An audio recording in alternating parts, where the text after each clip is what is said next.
Hello, everybody, and welcome to a new episode of the Indie Diarist podcast, a show on the human stories behind indie game development. And I won't steal too much time from you. As usual, just a few things to say at the beginning of this episode. First of all, a big shout out to my 3 patrons. Well, 3 at the time of recording this. I may have to update this later. But Zagini, Angelisa, and Fishbump Dev, also known as Sheb. They're 3 amazing human beings. Angelisa is the admin of the Indieverse community, and Zagini and Fishbump are 2 amazing, super talented game developers. Go check them out. The Patreon, I just launched it this month, and it's already going super big. Now, listeners, if you do want to support the show on Patreon as well, you can go to patreon.com/theindiediarist, or you can go to theindiediarist.com to find all links, including a link to the coffee page and to the Discord server. This show is entirely listener supported, and every little thing counts.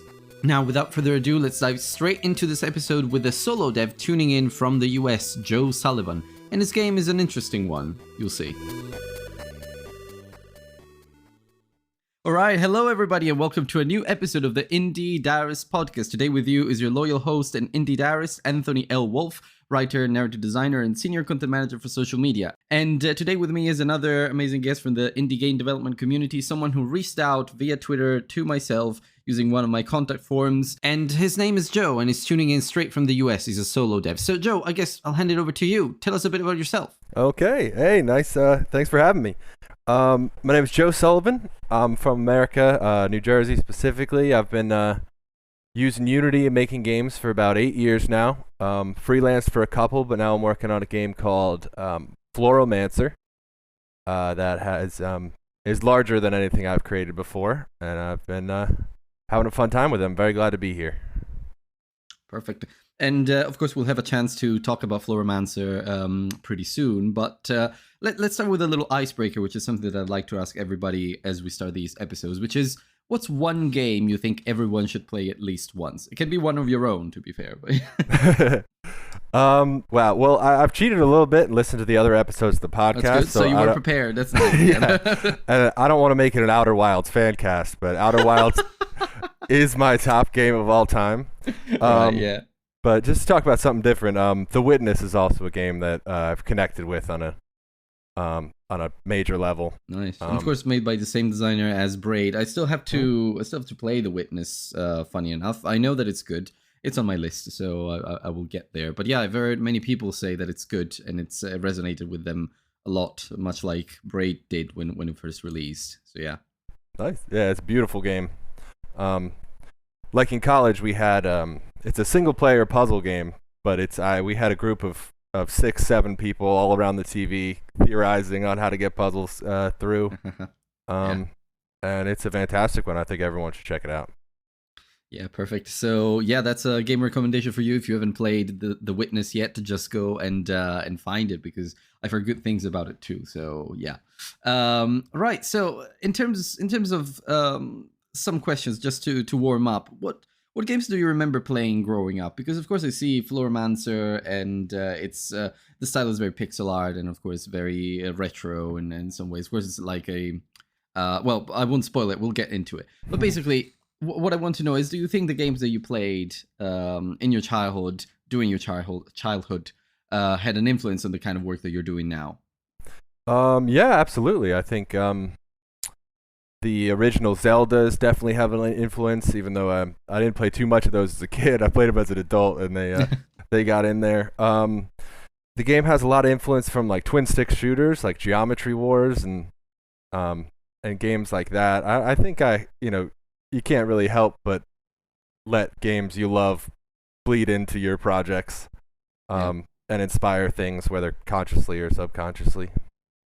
Totally agree. And as a writer, and having played Outer Wilds, as you've listened to other episodes, Mm-hmm. I find that that game especially, and the themes and all of that, they're kind of bleeding into a lot of the things that I'm doing lately. It's just great to play those games that resonate with you a lot, and then applying them to your own creative work. I think it's a great way to show them that you appreciated them and internalize them as well. So yeah, totally agree with you there. But when did you realize that you wanted to be a game developer? You mentioned that you've been programming games for about, or developing games even for about 8 years. First freelance, now you're doing your own thing. But was there an aha moment of any sort? Was there a very specific memory? Is there a very specific memory that you have?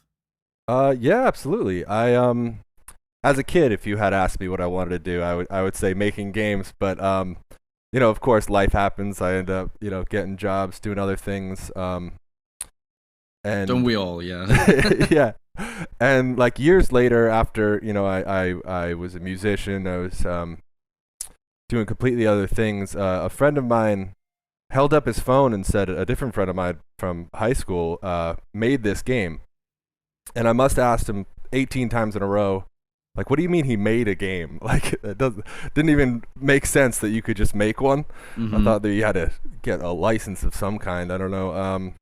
But like a big team or something like that. yeah, I didn't know you could just download Unity and have at it. Well, that didn't really do it. Then I was never like a mathy guy. I was average in school. Didn't like reading directions or staying in the box. So I didn't really have the confidence to get into it. Until actually after playing The Witness. Directly after it is when I started programming and using Unity. It was kind of an inspiration. Perfect. Yeah. I think when you're a kid and you look at those games, you feel like, oh yeah, I wonder how many people were required to do this, and usually there were quite a lot of people, especially during those '90s days when AAA was starting to become a lot bigger. But yeah, then Unity came and democratization, I suppose, of development tools came along as well, and so now it's a lot easier. Well, easier. It's a lot easier to get into game development today. Not necessarily a lot easier to do the games, but yeah, I suppose. So yeah, and I'm curious about your own personal relationship with game development. Like, what do you love and hate about being a game developer? Ooh, that's a very good question.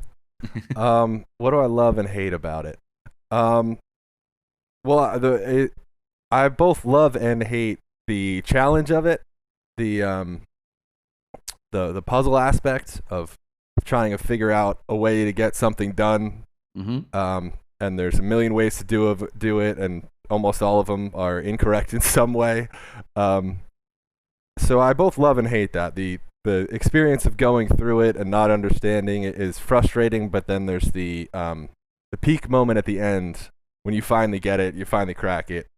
So I'd say the challenge is what I both love and hate about it.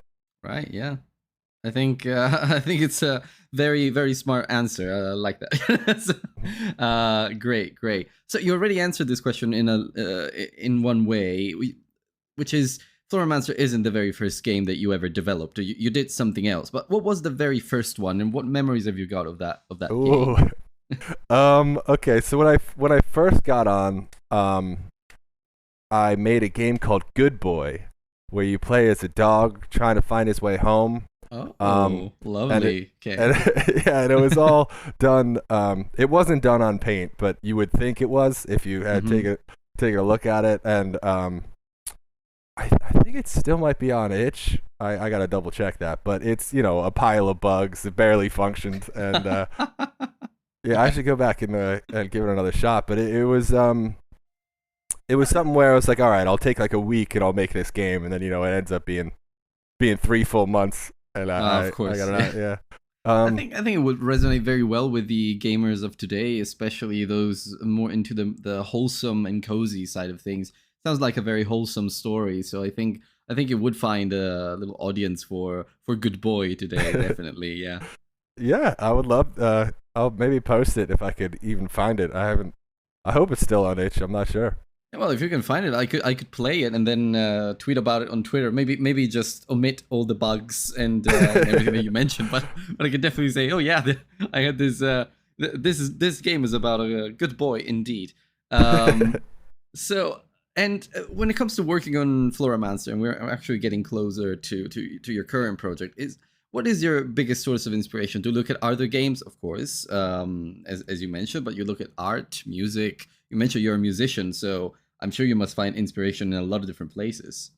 Oh, absolutely. Well, speaking of Outer Wilds, I made the music for FloraMancer, and I actually had to delete like a 15-second chunk of it because I realized it was the melody from Outer Wilds. The Traveler's melody? Yeah.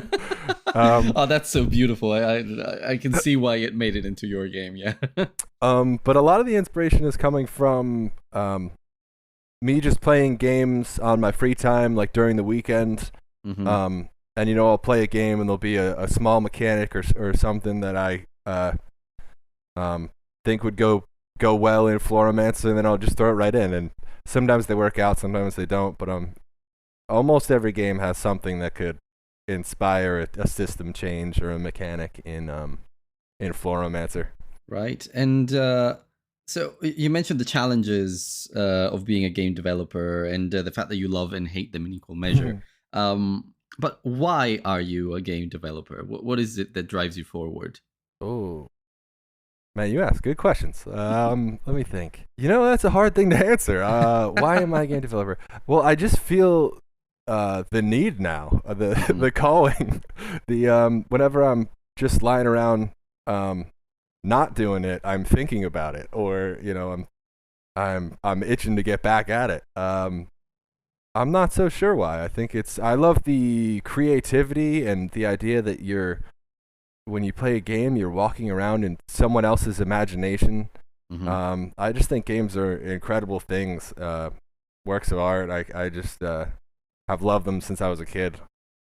There are so many people who come onto this podcast and to this question, they usually answer, it's the only thing that I know how to do. It's the only thing that I want to do. It's like, as you say, it's like it's like it's pulling it. Game development, making games, is pulling you in the direction of creating these works of art and these amazing experiences. It's something that you find it compelling to just work on games, and I think that a lot of people can relate with that one. But moving on to FloraMancer now, which is of course your current project. What I find interesting is the entire design concept behind it, which is you basically, it's called spells and seeds, or seeds and spells. I don't remember the exact wording there, but basically you grow your own spells. Is that right? Yep, that's the idea behind the game. Perfect. And how would you describe FloraMancer in one sentence then? Oh, in one sentence.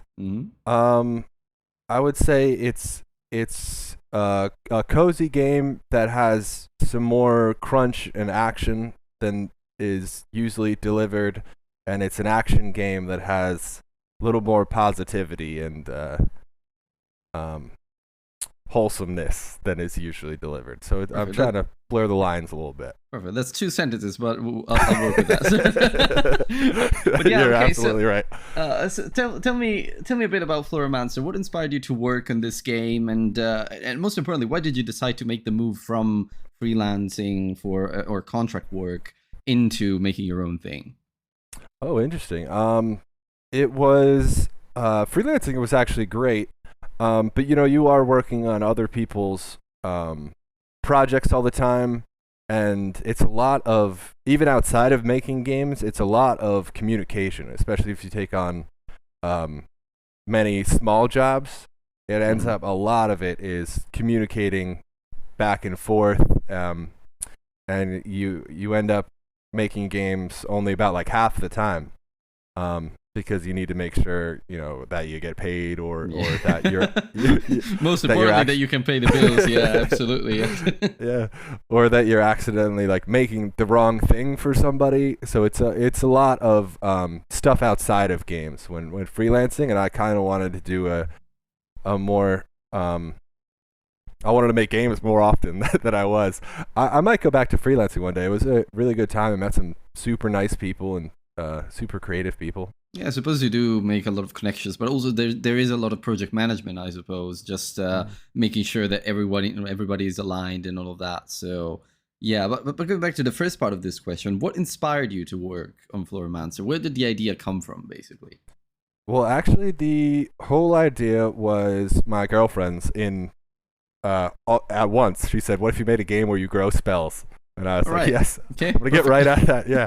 And then I had the idea that I was excited about what if you could crossbreed these flowers together and make unique spells. And I spent like a month making that mechanic and ended up not being fun at all. So I scrapped that and went with her idea of just you grow spells. I think it was interesting. I mean, you could come up with a lot of interesting combinations between the flowers, but I suppose it was maybe a bit too complicated, and it brought a lot of balancing issues, and such. So yeah, that was probably the right call. And what is your vision for FloraMancer? Like, and when I say vision, I mean, if tomorrow you were to release the game and a player were to pick it up, and of course they will because the concept is so interesting and such, what would you want that player to feel? What would you want what is the one takeaway that you wish every player would get from playing FloraMancer? That's extremely interesting. What am I? Well, the main idea is maybe to feel the theme of growth, the idea of saving this forest is the main goal in the game, from deforestation.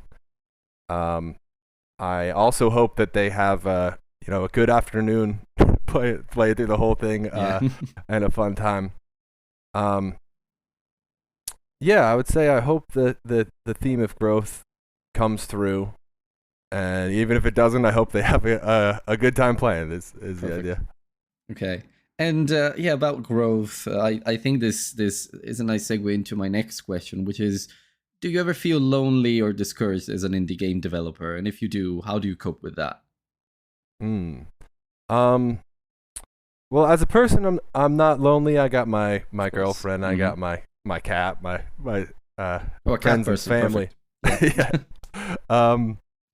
But I mean, for years it was lonely being a game dev. I think I've just breached the outside of that, where I have met people who do similar stuff, top-down pixel art games, and we have a ton to talk about. And I got these artists who are great folks and great artists, and it's fun to collaborate with them. But for years, I would make a thing and not be able to, I'd spend a few days making something that looks like Mario's Jump, and then if I showed it to people, they would be like, "Yeah, this has existed for decades." Yeah. So yeah, it even survived the video game crash, so maybe change that. Yeah. And you work really hard on something, you'd post it on Reddit, and there'd be one single comment that says, "Hey, yeah, no, that's awful. This sound effect is weird," or whatever, whatever. And that is tough, but there is an end to it eventually if you keep on working. Took very long, but there is a part where you'll find your group.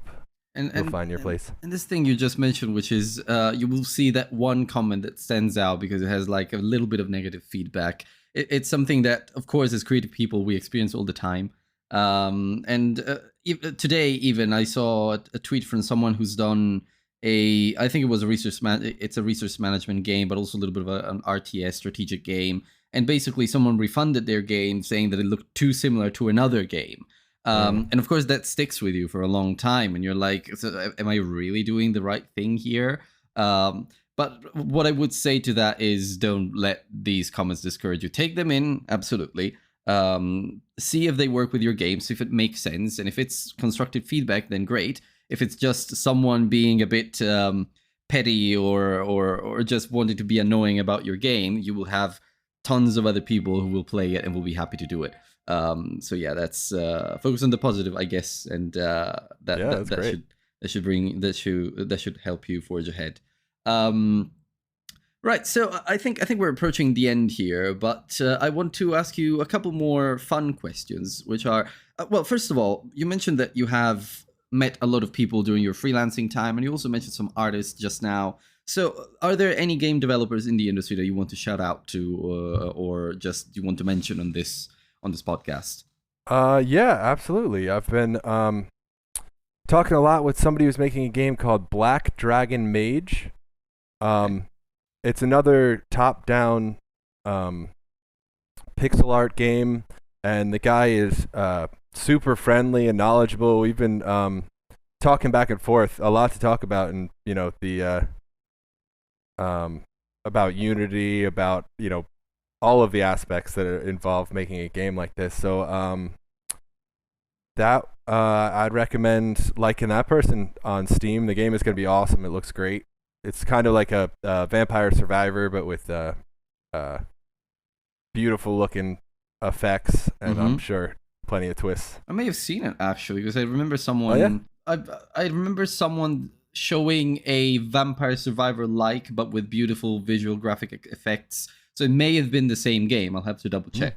But yeah, and right. So now onto the fun questions, just to wrap this up. Imagine writing a letter to yourself, but 10 years younger. What would you say? Oh my God.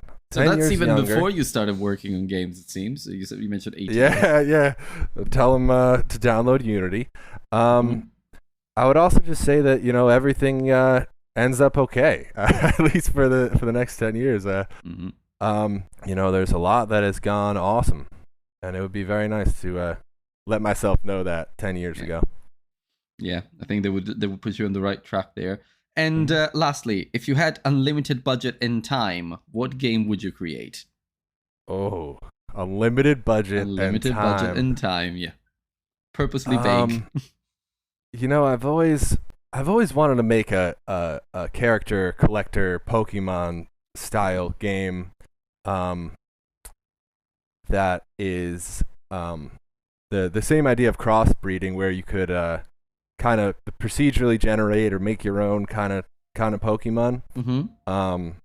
But if I looked into making that, it's a billion animations, 3D models. So the infinite budget might make that possible. I have a ton of ideas. I can't stop making ideas for games, but that one, I think the infinite budget is required, so I would do that one. Although I'd say, given the state of the current Pokemon games, maybe it wouldn't require that much budget. So yeah. Okay, so I think we're at the end now, and this is one question that I like to ask everybody: where can other people find you, and if they do, what's the best way to support you? Okay, awesome. The best way to support is definitely wish lists. Wish lists are key for indie devs. Where you could find me, I am on Twitter. I don't know how long that exists for. Well, it's not Twitter anymore already, so I guess oh yeah, that's true. I kind of refuse to call it X. So me too. Maybe you can't find me on Twitter. I'm also on Threads. I don't know if that's any better. I'm FloraMancer Game on Threads. Okay, perfect. Yeah, I'm on Threads too lately, and I think it can become an interesting platform, that one. So yeah, hopefully we can build a nice little indie community, indie game dev community there as well. I can see that already a lot of people are starting to come together, which is fine, but it needs a little bit of work, that platform. But yeah, seeing the direction of X, I would very much bet on something else. Yeah. But yeah. So yeah, anyway, it's been lovely chatting to you, Joe, and it does sound like you're very much passionate about FloraMancer. I'm sure it's going to turn out great. And so thank you for your time, and yeah, best of luck with your project. Thank you so much. This has been extremely fun. Thank you for having me.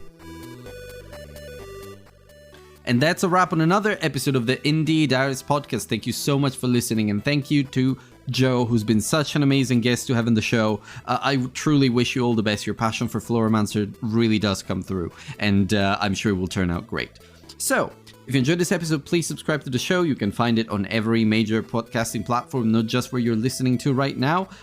You can also leave a 5-star rating. But now, if you want to support the show monetarily, you can also do so by going to patreon.com/theindiediarist. And that's where you'll find my various tiers, which include a lot of benefits such as behind-the-scenes content, early access to episodes, and a lot more. And again, you can find links to all of this on theindiediarist.com.